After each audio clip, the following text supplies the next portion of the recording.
world of folk and fairy tales is a mysterious and alluring place. Dragons and ogres abound, witches lurk in the woods, every third-born child has a magical adventure in store for them, and there are kingdoms aplenty, lush with imperiled princesses and extremely generous land ownership policies. Sure, you might end up cursed to spit frogs or eaten by a wolf, but all things considered, it's a very tempting environment for exploration. Tempting and terrifying in equal measure, like all the best fantasy tends to be. Today's folktale is apparently Turkish in origin, documented in English in Andrew Lang's Olive Fairy book based on a German version from the Türkische Volksmärchen, or Turkish folktales. It's a lot of fun for a lot of reasons, and honestly, it's a shame it's not better known. I didn't think I had a favorite fairy tale before today, but this has absolutely taken my top spot. So today let's talk about the boy who found fear at last. The story begins in a lonely cottage by a dark forest where a woman lives a sheltered existence with her only son, which is primo folktale scene setting right there. One night, a storm blows in and slams the door open, frightening the woman and confusing her son, who has apparently led such a sheltered existence that he has no concept of what fear means. His mother tries and fails to explain the concept of directionless existential dread, so the boy decides to take matters into his own hands and find fear himself, leaving at the crack of dawn for his adventure without even saying goodbye, and probably giving his mother a whole host of other fear-related issues for the foreseeable future. I wouldn't know, she's not in this story anymore. So the boy heads out into the world to find fear. He spots a promising-looking mountain and makes his way up it, finding a bandit camp posted up at the summit. And because he's chilly, he marches up to the fire and squeezes in between a couple bandits to warm himself up. This baffles and amuses the bandit leader, and when the boy explains that he's trying to learn what fear is, and fails to respond to the bandit's intimidating boasting, the bandits suggest he take some of their supplies and bake a nice cake for them in the nearest graveyard. He trots merrily off to do just that, and as the cake gets all nice and golden brown, a hand erupts from the grave soil and a ghostly voice asks if the food is for them. He explains that that would be a waste of good food, whacks the hand with his spoon, takes the cake, and leaves. The bandits are torn between being baffled and impressed, and they suggest another place the young man could try to find fear, a deep, dark pool on the other side of the mountain. He skedaddles on over and finds the pool, along with a swing set with a crying child in it, suspended over the water. As he takes in this odd situation, a young woman appears and begs him for his help. She just can't reach her little brother on the swing, so she needs a boost. The boy is happy to oblige her, but when she climbs up, instead of grabbing the kid, she pushes down hard, nearly tipping the boy into the water. This is far from kosher, so the boy yeets her off him. She goes flying, losing a bracelet in the process, which he thinks is pretty nifty, and snags. When he looks up, both the girl and the kid have mysteriously disappeared, which is pretty spooky, but not enough to make him feel fear. Not when he has this great new bracelet to entertain him. He heads down the mountain looking for a place to get a snack and finds a small town tucked into the foothills. As he passes through, a townsperson claims his snazzy new bracelet actually belongs to him, and the boy suggests they take their dispute before a judge, who hears their stories and decides neither of them can prove ownership, and says until someone can present another bracelet that matches this one to prove it's really theirs, he'll be keeping it. The terrors of a convoluted legal system are insufficient to teach the boy fear, so he meanders down to the beach and spots a ship in the process of sinking. The terrified sailors are a promising lead for the boy, so he swims out to them, has them throw him a rope, and swims down to see what's got the ship stuck. He finds that the boat is wedged on a rock, but it is also being dragged down by a mysterious waterwoman, who has a chain lodged in the hull and is steadily pulling it down. The boy grabs her, yanks the chain free, and ties her to a rock, then swims back to the surface as the sailors get the boat to shore. Emboldened by his easy conquest of yet another spooky ghost, the boy continues his search for fear and wanders his way into a beautiful garden, where he sees 3 doves dive into a pool. The doves then emerge from the water, transformed into beautiful young women that look strangely familiar, and they set up a tea party and drink a toast. The first woman drinks to the fearless young man who rapped her knuckles with a spoon when she burst out of a grave at him. The second drinks to the fearless boy who threw her off by the pool, and the third drinks to the absolute weirdo who swam to the bottom of the ocean to fight her IRL. The boy in question pops out of the flower beds and demands they give him the match to his bracelet so he can get his own back, and the ladies happily lead him into a shining hall filled with treasures of all sorts, pick out the bracelet, and send him on his way. The boy marches back to the judge to retrieve the bracelet's match, and then continues on his quest. As the boy meanders on, he finds the outer edges of a large crowd of people, all gathered around in apparent anticipation. He asks what's going on, and one of them explains that the king of this area has died with no heirs, but they're using a foolproof method to identify their next ruler. Every day, they release a single sacred pigeon, and if that pigeon lands on a person, that person is worthy of the throne. I don't know why anyone bothers with democratic elections when this is clearly the only objectively perfect mode of governance. Anyway, sure enough, the sacred pigeon flaps its way down and lands squarely on the boy's head. The townsfolk are overwhelmed with joy at having a new ruler, but the boy feels a sudden surge of a strange emotion, a horrifying vision of his future, bound to a throne and to responsibility, forced to spend the rest of his life trying and failing to make the poor richer, the miserable happier, the bad better, never having the freedom to live his life according to his whims. He begins to panic, but the crowd thinks he's just shy and releases a few more pigeons just to be sure, and they pile on the one true king in an adorable heap of orbularity as he works through his very first panic attack and slowly accepts that the rest of his life will have fear as a constant consistent and steady companion while he acclimates to fabulous wealth and power. How sad.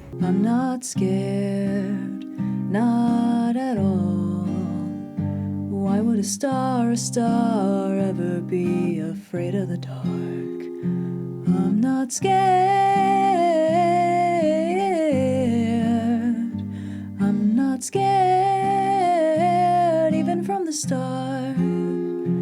I'm not scared of the dark, of the dark.